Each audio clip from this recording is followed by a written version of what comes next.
Jain friends, आज की इस एपिसोड में हम बात करेंगे सिंधु घाटी सभ्यता। सिंधु घाटी सभ्यता कई सौ साल पहले की है।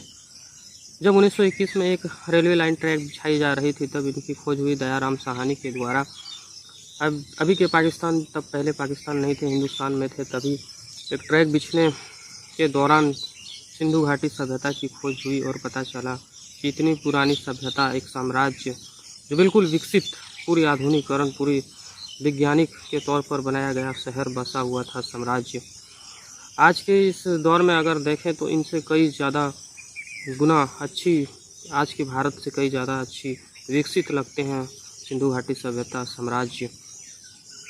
जब इनकी खोज हुई तो पता चला कि इतने बड़े साम्राज्य आज के राजस्थान, हरियाणा, पंजाब, पाकिस्तान और अफ़गानिस्तान तक फैली हुई साम्राज्य थी। इतनी बड़ी साम्राज्य एक बहुत बड़ी साम्राज्य के रूप में और बहुत विकसित।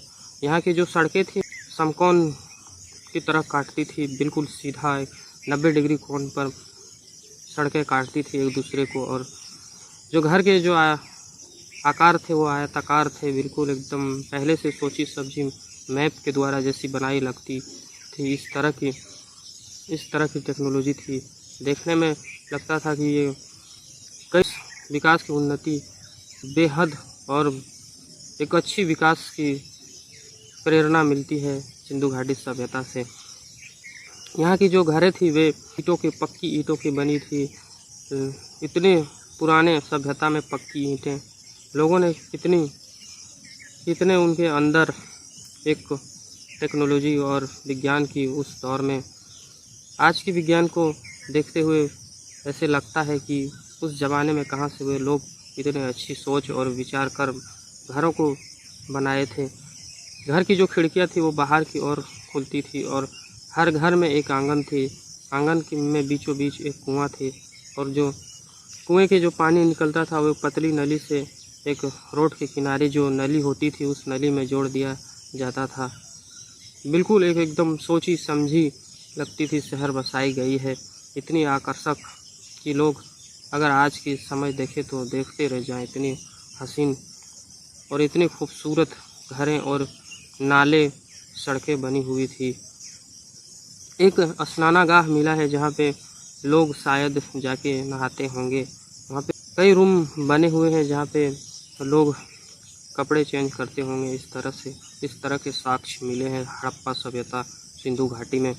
इतनी अच्छी सोच विचार कर उस ज़माने में किसने सोचा और किसने बनाया, इतनी सोची समझी, बिल्कुल आज के इस दौर के विज्ञान को पीछे छोड़ देने वाली इतनी बड़ी सभ्यता एक प्लानिंग के तहत लगता है बनाई गई थी। ये लोग खेती करते साक्ष्य मिले हैं, गेहूं, बाजरा, जौ के बीज मिले हैं। इससे पता चलता है कि यहाँ के लोग जो थे वे खेती पर भी निर्भर थे। कुछ लोग मनके बनाते थे, जो ये प्रमाणित होता है कि यहाँ पे खेती और व्यवसाय की भी सुविधा और व्यवसाय भी लोग करते थे।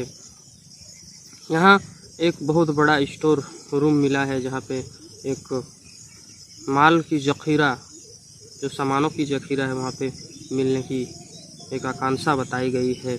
और इनकी ये सभ्यता 2600 ईस्वी पूर्व से 1900 ईस्वी तक ये फला फूला और फिर इनका ये ख़त्म ही हो गए। और किस कारण से ख़त्म हुए इनकी पूरी जानकारी आज हम लोग के पास नहीं है। इतनी बड़ी सभ्यता कहाँ गए, किस हाल में हैं या कैसे ख़त्म हो गए, इनकी कोई जानकारी अभी तक तो हमारे पास नहीं है। ख़त्म होने के कई तरह के तर्क लोग देते हैं कि ये जो साम्राज्य थे ये प्लेग के कारण एक बार में पूरी की पूरी साम्राज्य ख़त्म हो गए। कोई बोलते हैं कि किसी दूसरे राजा ने हमला कर यहाँ के जो लोग थे उनको मार काट कर ख़त्म कर दिए।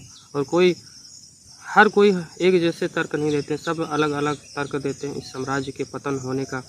लेकिन अभी तक ये पता ही नहीं चला है कि ये आखिर में गए कहाँ, क्या हुए, किसके साथ। ये सब संभावनाएं हैं कि प्लेग फैली, महामारी आया, या फिर किसी दूसरे राजा ने आक्रमण कर दिए, या फिर बाढ़ में बह गए पूरी की पूरी साम्राज्य। ये सब संभावनाएं बताई जा रही हड़प्पा सभ्यता, सिंधु घाटी सभ्यता के बारे में। आज तक इनकी पूरी जानकारी हमें पता ही नहीं चला है कि ये आखिर इतने सारे लोग, इतनी बड़ी सभ्यता सब एक ही साथ में कैसे ख़त्म हो गए, कहाँ चले गए, इनके बारे में अभी तक खोज चल ही रहे हैं। ये मिला ही नहीं है कि ये पूरी यकीन के साथ नहीं कहा जा सकता है कि ये सभ्यता ख़त्म हो गई या फिर कहाँ चले गए। इनकी पूरी जानकारी हमें आज तक पता नहीं।